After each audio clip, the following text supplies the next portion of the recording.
Friends, hello viewers, ವೀಕ್ಷಕರಿಗೆಲ್ಲ ನಮಸ್ಕಾರ. ಸ್ವಯಂ ಕಲಿಕೆ ಅಭಿಮಾನಿಗಳಿಗೆ ಸ್ವಾಗತ. Welcome to the family, welcome to ಅನು ಸ್ವಯಂ ಕಲಿಕೆ. ನೋಡಿ ಕಲಿ.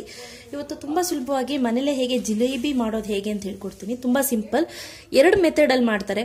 ಯೂಶಲಿ ಒಂದು ಟ್ರೆಡಿಷನಲ್ ವೇ ಅಂದ್ರೆ ಏನಪ್ಪಾ ಅಂದ್ರೆ ಮೊಸರು ಮತ್ತೆ ಮೈದಾ ಎಲ್ಲ ಕಲಸಿಟ್ಟು ಒಂದು 7 ರಿಂದ 8 ಗಂಟೆಗಳ ಕಾಲ ನೆನೆ ಇಟ್ಟು ಅದನ್ನ ಜಿಲೇಬಿ ಮಾಡೋ ಮೆಥಡ್ ಇದೆ. ಇವತ್ತು ನಾನು ತೋರಿಸ್ತಾ ಇರೋ ಮೆಥಡ್ ತುಂಬಾ ಸಿಂಪಲ್ ಮೆಥಡ್, ಇನ್ಸ್ಟೆಂಟ್ ಆಗಿ ಮಾಡುವಂಥದ್ದು. ಸೊ ಬನ್ನಿ, ಅದಕ್ಕೆ ಬೇಕಾಗಿರೋದು ಏನಪ್ಪಾ ಅಂದ್ರೆ 1 ಕಪ್ನಷ್ಟು ಸಕ್ಕರೆ, ಅದೇ ಕಪ್ ಮೆಜರ್ಮೆಂಟ್ ಅಲ್ಲಿ 3/4 ಕಪ್ನಷ್ಟು ನೀರು, ಆನಂತರ 1 ಕಪ್ನಷ್ಟು ಮೈದಾ, ಆನಂತರ ಕೇಸರ್ ಯೆಲ್ಲೋ ಕಲರ್ ತಗೊಂಡಿದ್ದೀನಿ ನಾನು, ಫುಡ್ ಕಲರ್. ಇಲ್ಲಾಂದ್ರೆ ಆಪ್ಷನಲ್ ಇದು ಬೇಕು ಅಂದ್ರೆ ಹಾಕೊಳ್ಳಿ, ಇಲ್ಲ ಸ್ಕಿಪ್ ಮಾಡಿ. ಇದು ಬಂದು ಏಲಕ್ಕಿ ಪೌಡರ್, ನಾನೇ ಮನೇಲಿ ಮಾಡಿ ಇಟ್ಕೊಂಡಿರೋಂಥ ಏಲಕ್ಕಿ ಪುಡಿ. ಸೊ ಮಾಡೋ ವಿಧಾನ ನೋಡ್ಕೊಳ್ಳೋಣ. ಫ್ರೆಂಡ್ಸ್, ಇಲ್ಲಿ 100 ಗ್ರಾಮ್ಗೆ ನೆನಪಲ್ಲಿ ಇಟ್ಕೊಳ್ಳಿ, ಆಲ್ಮೋಸ್ಟ್ ಒಂದು ಅರ್ಧ ಸ್ಪೂನ್ನಷ್ಟು ಈಸ್ಟ್ ಹಾಕೋಬೇಕಾಗುತ್ತೆ. ಇದು ಡ್ರೈ ಈಸ್ಟ್ ಹಾಕೊಳ್ತಾ ಇರೋದು.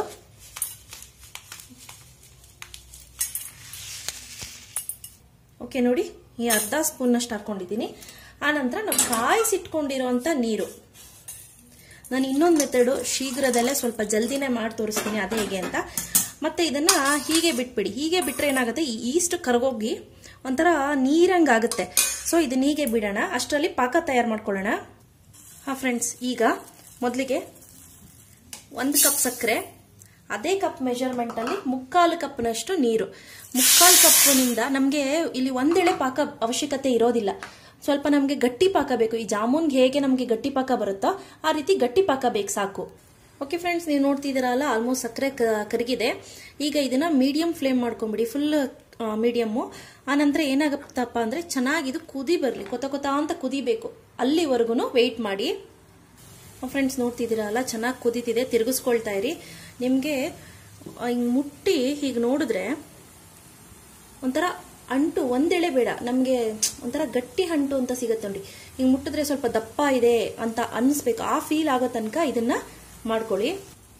ಓಕೆ ಫ್ರೆಂಡ್ಸ್, ಹೀಗಾಗಿದೆ. ಇದನ್ನ ಹೇಗೆ ಚೆಕ್ ಮಾಡ್ತೀರಾ ಅಂದ್ರೆ ನೋಡಿ, ಈ ರೀತಿ ಎಳೆದು ಈ ರೀತಿ ಬಿಟ್ಟಾಗ ಕೊನೆಯಲ್ಲಿ ಡಿಪ್ ಬೈ ಡಿಪ್ ಬೀಳುತ್ತೆ, ಅಂದ್ರೆ ಹನಿ ಹನಿಯಾಗಿ ಬೀಳುತ್ತೆ ನೋಡಿ. ಈಗ ಈ ಲಾಸ್ಟ್ ಹನಿ ಇರುತ್ತಲ್ಲ, ಆ ಹನಿ ತಗೊಂಡು ಈ ರೀತಿ ಚೆಕ್ ಮಾಡಿ ನೋಡಿ, ನಿಮ್ಗೆ ಗೊತ್ತಾಗುತ್ತೆ. ಸ್ವಲ್ಪ ದಪ್ಪ ಅನ್ಸುತ್ತೆ. ಒಂದೆಳೆ ಬರೋ ಮುಂಚೆನೆ ಬೇಕು ನಮ್ಗೆ, ಒಂದೆಳೆ ಬೇಕಾಗಿಲ್ಲ. ಸೊ ಈಗ ರೆಡಿ ಇದೆ. ಈಗ ಇದನ್ನ ಸೈಡ್ ಅಲ್ಲಿ ಇಟ್ಕೊಂಡು ಅಂದ್ರೆ ಸ್ವಲ್ಪ ಕೂಲ್ ಆಗ್ಲಿ, ತುಂಬಾ ತಣ್ಣಗಾಗೋ ಅವಶ್ಯಕತೆ ಇಲ್ಲ. ಇದು ತುಂಬಾ ತಣ್ಣಗಾದ್ರೆ ಸಕ್ಕರೆ ಪಾಕ ಇರೋದಿಲ್ಲ, ನೆನಪಲ್ಲಿರ್ಲಿ. ಓಕೆ ಫ್ರೆಂಡ್ಸ್, ಈಗ ಏನ್ ಮಾಡ್ತೀನಿ, ನಾನು ಒಂದು ಚಿಟಿಕೆ, ಇಷ್ಟೇ, ಜಾಸ್ತಿ ಬೇಡಿ, ಕಲರ್ ಹಾಕೊಂಡು ಸೈಡ್ಗೆ ಇಟ್ಕೊಳ್ತೀನಿ. ಓಕೆ ನೋಡಿ ಫ್ರೆಂಡ್ಸ್, ಈಗ ಈಸ್ಟ್ ಎಲ್ಲ ಕಂಪ್ಲೀಟ್ ಆಗಿ ಕರಗಿದೆ. ಈಗ ಒಂದು ಮಿಕ್ಸಿಂಗ್ ಬೌಲ್ ತಗೊಂಡು ಅದಕ್ಕೆ ಈ ಮೈದಾ, ಆನಂತರ ನಾವು ಕರಗಿಸಿಟ್ಕೊಂಡಿರುವಂತ ಈಸ್ಟ್, ಇದಿಷ್ಟನ್ನು ಹಾಕಿ ಒಂದು ಒಳ್ಳೆ ಮಿಕ್ಸ್ ಕೊಡ್ತಾ ಮಿಕ್ಸ್ ಮಾಡ್ಕೊಳ್ಳೋಣ. ಈಗ ಸ್ವಲ್ಪ ನೋಡ್ಕೊಳ್ತಾ ನೀರು ಹಾಕೊಂಡು ಮಿಕ್ಸ್ ಮಾಡ್ಕೊಳ್ಳೋಣ. ನಿಮ್ಗೆ ಗೊತ್ತಾಗುತ್ತೆ ಫ್ರೆಂಡ್ಸ್, ಕನ್ಸಿಸ್ಟೆನ್ಸಿ ಎಷ್ಟು ಬೇಕಾಗುತ್ತೆ ಅಂತ ನಿಮ್ಗೆ ಗೊತ್ತಾಗ್ಬಿಡುತ್ತೆ. ನಾನಿಲ್ಲಿ ಆಲ್ಮೋಸ್ಟ್ ಒಂದು 3/4 ಕಪ್ನಷ್ಟು ನೀರು ಹಾಕಿದ್ದೀನಿ ನೋಡಿ. ಈ ರೀತಿ ಮಿಕ್ಸ್ ಮಾಡ್ಕೊಳ್ತಾ ಇರೋಣ. ನನಗೆ ನೀರು ಸಾಲ್ತಾ ಇಲ್ಲ ಅನ್ನಿಸ್ತಿದೆ. ಸೊ ಇನ್ನೊಂದು ಸ್ವಲ್ಪ ಹಾಕೊಂಡು ಈಗ ಅದಕ್ಕೂ ಕೂಡ ಸ್ವಲ್ಪ ಫುಡ್ ಕಲರ್ ಹಾಕೊಳ್ಳಿ. ಜಾಸ್ತಿ ಆಡ್ ಮಾಡ್ಲಿಕ್ಕೆ ಹೋಗ್ಬಿಡಿ. ಫುಡ್ ಕಲರು ಇದು ಆಪ್ಷನಲ್, ಪ್ಯೂರ್ಲಿ ಆಪ್ಷನಲ್. ಕೆಲವರೆಲ್ಲ ಫುಡ್ ಕಲರ್ ಒಳ್ಳೇದಲ್ಲ ಅಲ್ವಾ ಮೇಡಮ್, ಯಾಕೆ ಆಡ್ ಮಾಡ್ತೀರಾ ಅಂತ ಕೇಳ್ತಾರೆ. ಸೊ ಆ ಟಚ್ ಬೇಕು ಅಂದ್ರೆ ಫುಡ್ ಕಲರ್ ಆಡ್ ಮಾಡಲೇಬೇಕು. ಸೊ ಈಗ ಮಿಕ್ಸ್ ಮಾಡ್ಕೊಳ್ಳೋಣ. ಓಕೆ ಫ್ರೆಂಡ್ಸ್, ಅಷ್ಟರಲ್ಲಿ ನಾನಿಲ್ಲಿ ಒಂದು ಕಡಾಯಿ ಇಟ್ಕೊಂಡು, ನೆನಪಲ್ಲಿ ಇಟ್ಕೊಳ್ಳಿ, ಈ ರೀತಿನೇ, ಅಂದ್ರೆ ತುಂಬಾ ತೆಳು ಇರೋವಂಥದ್ದು, ಅಗ್ಲ ಇರೋದು ಬೇಡ. ಸೊ ಈ ರೀತಿ ಪಾನ್ ಟೈಪ್ ಇರಲಿ. ಸೊ ಇದನ್ನ ಇಟ್ಕೊಳ್ಳೋಣ. ನಾನು ಇವತ್ತು ಯೂಸ್ ಮಾಡ್ತಾ ಇರೋದು standard oil, cold pressed oil. ಇದನ್ನ ಹಾಕೊಳ್ಳೋಣ. ಓಕೆ ಫ್ರೆಂಡ್ಸ್, ಅಷ್ಟರಲ್ಲಿ ಎಣ್ಣೆ ಕಾಯ್ಕೊಳ್ಳಿ. ನೋಡಿ, ಈಗ ಇದು ರೆಡಿ ಆಗಿದೆ. ನೋಡ್ತಾ ಇದ್ದೀರಲ್ಲ, ಈ ಕನ್ಸಿಸ್ಟೆನ್ಸಿ ಇರಲಿ. ತುಂಬಾ ದಪ್ಪನೂ ಬೇಡ, ತುಂಬಾ ತೆಳುನೂ ಬೇಡ.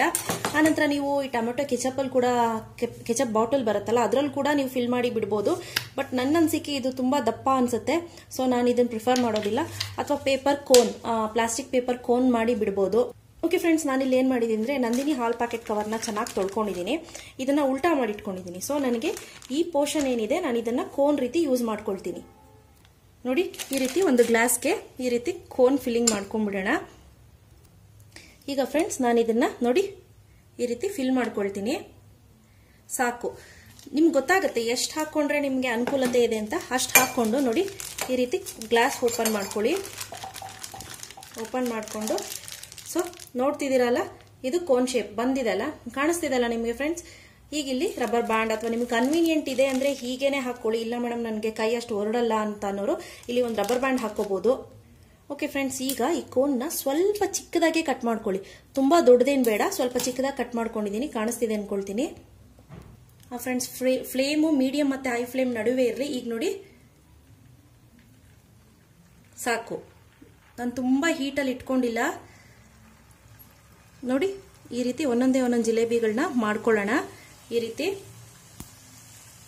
ಫ್ರೆಂಡ್ಸ್, ನೀವು ಇದು ನೆನಪಲ್ಲಿ ಇಟ್ಕೊಳ್ಳಿ, ಬೇಯಿಸಬೇಕಾದ್ರೆ ತುಂಬಾ ಬೇಗ ಸೀದೋಗ್ಬಿಡುತ್ತೆ. ಸೊ ಹಾಗಾಗಿ ನೀವು ಇದನ್ನ ಬೇಯಕ್ಕಿಟ್ಮೇಲೆ ಕರಿಲಿಕ್ಕಿಟ್ಮೇಲೆ ಆ ಕಡೆ ಈ ಕಡೆ ಹೋಗಬೇಡಿ. ಸೊ ಈಗ ನಾನು ಹಾಕೊಂಡಿದ್ದೀನಿ ಒಂದಷ್ಟು ಜಿಲೇಬಿಗಳನ್ನ. ಓಕೆ ಫ್ರೆಂಡ್ಸ್, ನೋಡ್ತಿದ್ದೀರಲ್ಲ, ನೀವು ಹೀಗೀಗ ಮಾಡ್ತಾ ಇದ್ರೆ ಅದು ತನಗೆ ತಾನಾಗೆ ಬಿಟ್ಕೊಂಡ್ಬಿಡುತ್ತೆ. ಈಗ ಒಂದೊಂದು ರೌಂಡ್ ತಿರುಗ್ವಾಕೊಳ್ಳಿ. ಓಕೆ ಫ್ರೆಂಡ್ಸ್, ನೀವು ನೋಡ್ತಿದ್ದೀರಲ್ಲ, ಇದಾಗಿದೆ. ಈಗ ನಾನು 1 by 1 ಎತ್ತಿಟ್ಕೊಳ್ತೀನಿ.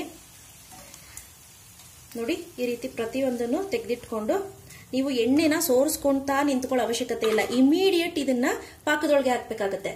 ನೋಡಿ ಇಲ್ಲಿಂದ ತೆಗೆದು ಇಮಿಡಿಯೇಟ್ ಈ ರೀತಿ ಪಾಕದೊಳಗಡೆ ಹಾಕಿ ಈ ರೀತಿ ಮುಳುಗಿಸ್ಬೇಕು. ಮುಳುಗಿಸಿಲ್ಲ ಅಂತ ಅಂದ್ರೆ ಯಾವುದೇ ಕಾರಣಕ್ಕೂ ಈ ಪಾಕ ಏನಿದೆ ಅದು ಕುಡಿಯೋದಿಲ್ಲ. ನೋಡಿ ಈ ರೀತಿ ಮುಳುಗಿಸಿ ಒಂದು 2 ನಿಮಿಷ, ಮಿನಿಮಮ್ ಅಂದ್ರೆ 2 ನಿಮಿಷ ಬಿಡಬೇಕಾಗುತ್ತೆ ಈ ರೀತಿ ಮುಚ್ಚಿಟ್ಕೊಂಡು. ಈಗ ನೋಡಿ ಫ್ರೆಂಡ್ಸ್, ನಾನು ಒಂದೊಂದೇ ಒಂದೊಂದು ತೆಗೆದು ಎತ್ತಿಟ್ಕೊಳ್ತೀನಿ. ತುಂಬಾ ಕ್ರಿಸ್ಪಿಯಾಗಿ ಬಂದಿರುತ್ತೆ, 100% ನಾನ್ ಶೋರ್. ನೋಡಿ 1 by 1 ಈ ರೀತಿ ತೆಗೆದಿಟ್ಕೊಳ್ಳೋಣ.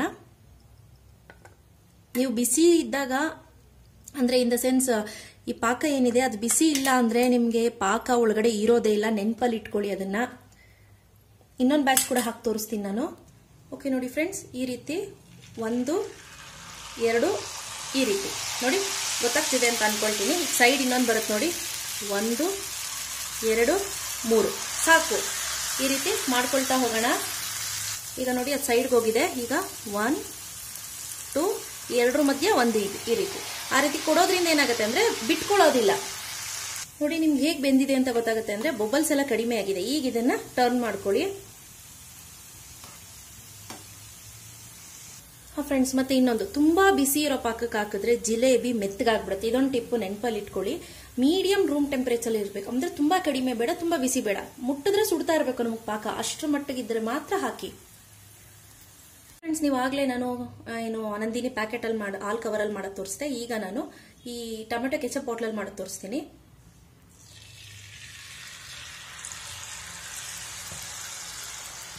ನೋಡಿ ಒಂದು 2-3 ರೋಲ್ ಹೊತ್ತು ಈಗ ಜಸ್ಟ್ ಈ ರೀತಿ ಕೊಟ್ರೆ ಆಯ್ತು. ಫ್ರೆಂಡ್ಸ್, ನಿಮಗೆ ಯಾವ್ದು ಅನುಕೂಲತೆ ಇದೆಯೋ ಅದ್ರಲ್ಲಿ ಮಾಡಿ, ಬಟ್ ನೆನಪಲ್ಲಿ ಇಟ್ಕೊಳ್ಳಿ, ಯಾವುದೇ ಕಾರಣಕ್ಕೂ ಪಾಕ ಬಿಸಿ ಇಲ್ಲ ಅಂದ್ರೆ ಹಾಕ್ಲಿಕ್ಕೆ ಹೋಗ್ಲೇಬೇಡಿ. ಅಂದ್ರೆ ಈ ಹೇಗೆ ಬೇಬಿಂತಿ ಅಂತ ಹೇಳ್ತಾರೋ ಅರ್ಧಂಬರ್ಧ ಬೆಂದಿರೋದಾಗುತ್ತೋ ಅದೇ ರೀತಿ ಪಾಕ ಹಾಕಿದ ತಕ್ಷಣ ಏನಾಗುತ್ತೆ, ಅರ್ಧಂಬರ್ಧ ಹೀರ್ಕೊಳ್ಳುತ್ತಷ್ಟೇ, ಫುಲ್ ಇರೋದಿಲ್ಲ. ಅವಾಗ ಜಿಲೇಬಿ ಅಷ್ಟು ಚೆನ್ನಾಗಿ ಬರೋದಿಲ್ಲ. ತುಂಬಾ ಬಿಸಿ ಇದ್ದಾಗ ಹಾಕಿದ್ರೆ ಏನಾಗುತ್ತೆ, ಜಿಲೇಬಿ ಮೆತ್ತಗಾಗ್ಬಿಡುತ್ತೆ. ಫ್ರೆಂಡ್ಸ್, ನೋಡ್ತಿದ್ದೀರಾ ಅನ್ಕೊಂತೀನಿ, ತುಂಬಾನೇ ಚೆನ್ನಾಗಿದೆ, ಸೂಪರ್ ಆಗಿ ಬಂದಿದೆ. ಇನ್ನೂ ಆ ಕಡೆ ಈ ಕಡೆ ಇನ್ನೂ ಸ್ವಲ್ಪ ಇದೆ. ಆಲ್ಮೋಸ್ಟ್ ನಾನು 100 ಗ್ರಾಮ್ಸ್ಗೆ ಏನಿಲ್ಲ ಅಂದ್ರೂ 1/4 kg ಜಾಸ್ತಿ ಆಗಿದೆ. ಇನ್ನೂ 2 ಬ್ಯಾಚ್ ಸೈಡ್ ಅಲ್ಲಿ ಇದೆ. ಸೊ ಇಷ್ಟೇ ಇವತ್ತೊಂದು ರೆಸಿಪಿ. ಇವತ್ತು ನಾನು ಮಾಡಿದ ಇಷ್ಟ ಆಯ್ತು ಅಂದ್ರೆ ಲೈಕ್ ಬಟನ್ ಹಿಟ್ ಮಾಡಿ, ಇನ್ನೂ ಇಷ್ಟ ಆಯ್ತು ಅಂದ್ರೆ ಶೇರ್ ಮಾಡಿ. ಗೊತ್ತಲ್ವಾ ನನ್ನ ಚಾನಲ್ ಹೆಸರು ಅನು ಸ್ವಯಂ ಕಲಿಕೆ, ನೋಡಿ ಕಲಿ. ಟಿಲ್ ದೆನ್ ಟೇಕ್ ಕೇರ್, ಬಾಯ್.